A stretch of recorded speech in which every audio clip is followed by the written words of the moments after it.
ಸೈ ಹಾಕಿಸಿಕೊಳ್ಳುತ್ತಾ ಇದ್ದೆ ಆ ಬಡಧಿಕಾರಿಗಳ ಕೈಯಿಂದ. ನೋಡು ದೇವರಾಜ್, ಬೆನ್ನಿಗೆ ಬೆಂಕಿ ಕಾವು ಕೊಟ್ಟಾಗಲೇ ಅದು ಕರಗಿ ತುಪ್ಪವ. ಅದರಂತೆ ಸಾಲದ ಮೇಲೆ ಸಾಲವನ್ನು ಕೊಟ್ಟು ಗುಡ್ಡದೆತ್ತರಕ್ಕೆ ಬೆಳೆಸಿ ಆ ಬಡ ಭಿಕಾರಿಗಳಿಗೆ ನುಂಗಲಾರದ ತುತ್ತಾಗಿ ಸಾಯಲು ಸಿದ್ಧರಾದಾಗ ಅವರದ 10 ಎಕರೆ ಆಸ್ತಿಯನ್ನು ನನ್ನಂತೆ ಮಾಡಿಕೊಂಡು ಬೀದಿಯ ಭಿಕಾರಿಗಳನ್ನಾಗಿ ಮಾಡಿದಾಗಲೇ ಈ ದೊರೆಯ ಮನಸ್ಸಿಗೆ ನೆಮ್ಮದಿ. ದೇವರಾಜ್ ಅಣ್ಣಯ್ಯ, ಅಲ್ಲಿವರೆಗೂ ನೀನು ತಾಳ್ಮೆಯನ್ನು ತೆಗೆದುಕೊಳ್ಳಬೇಕು. ಆಯ್ತು ಅಣ್ಣ, ನೀನು ಹೇಳುತ್ತಾ ಎಂದರೆ ಈ ನಿನ್ನ ಮಾತಿಗೆ ಬೆಲೆ ಕೊಟ್ಟು ನಾನು ತಾಳ್ಮೆಯಿಂದ ಹೋಗುತ್ತೇನೆ. ಆದರೆ ಈ ನನ್ನ ತಾಳ್ಮೆಯನ್ನು ಪರೀಕ್ಷಿಸಿ ನಾನು ತಾಳ್ಮೆಯಿಂದ ಕಟ್ಟಿದ ಕಟ್ಟಡವನ್ನು ಕೆಳಗೆ ಮುಂದೆ ಅಡಿಗಳು ಹೋದರೆ ಇದೇ ನನ್ನ ಗನಿನಿಂದ ಗುಂಡಿ ಗಡಿಪಾರು ಮಾಡಿಬಿಡ್ತೇನೆ ಆ ಬಂಡ ಬಡವರನ್ನು.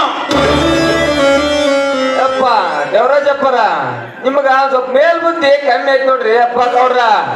ಯಾಕಂದ್ರ ನೀವು ಸ್ವಲ್ಪ ಮಾಡಿದ್ರಿ ಮೊರಿಗ ಎಂದಾಗ ಯಾರ ಆಸ್ತಿಯನ್ನು ಹೇಗೆ ಹೊಡೆಯಬೇಕೆನ್ನುವುದು ನಿನಗೆ ತಿಳಿಯದು. ಮಾತಿನಲ್ಲಿ ಮರುಳು ಮಾಡಿ ಹಣದ ಹಾಸಿಗೆಯಲ್ಲಿ ಹಾಸಿ ಗುಣದಲ್ಲಿ ದೊಡ್ಡವರಂತೆ ಕಂಡು ಕೊನೆಗೆ ಆ ಬಡ ಭಿಕಾರಿಗಳಿಗೆ ಹಚ್ಚಬೇಕು ಮುಳ್ಳಿನ ಬೇಲೆಯನ್ನ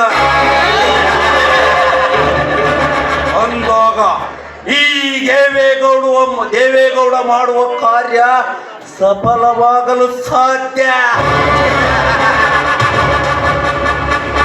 ಗೌಡ್ರ, ಆ ಕಾರ್ಯ ಏನೈತಲ್ರಿ ಅದನ್ನ ಮಾತನಾಗ ಮುಗಿಸೋಕ್ ಹೋಗ್ಬೇಡ್ರಿ. ಕಾರ್ಯ ಏನ ಮಾಡೋದೈತಲ್ಲ ಮಾಡಿ ಹಕ್ಕಿಗಳಿಗೆ ಹೋಗ್ಬರ್ರಿ. ದೇವರಾಜ್, ಹೆಣ್ಣು ಹಕ್ಕಿಗಳ ಹಾರಾಟಕ್ಕಾಗಿ ಎಲ್ಲಿಗೆ ಹೋಗುವುದು ಬೇಡ. ಆ ನಮ್ಮ ಫಾರ್ಮ್ ಹೌಸಿನಲ್ಲಿ ಎಂದು ಹೆಣ್ಣು ಹಕ್ಕಿಗಳ ಹಾರಾಟವಾಗಬೇಕು.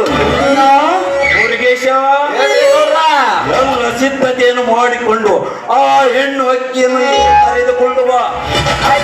ಮುರುಗೇಶ, ಒಳ್ಳೆ ಡ್ಯಾನ್ಸರ್ ಇರಬೇಕು.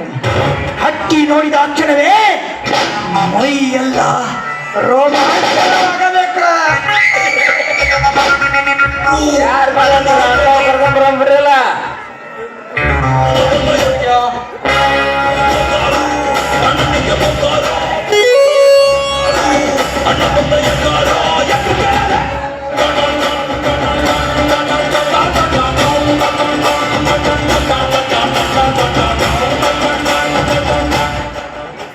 ಹಿರಣ್ಣ ತಳವಾರ ಸಾಕಿ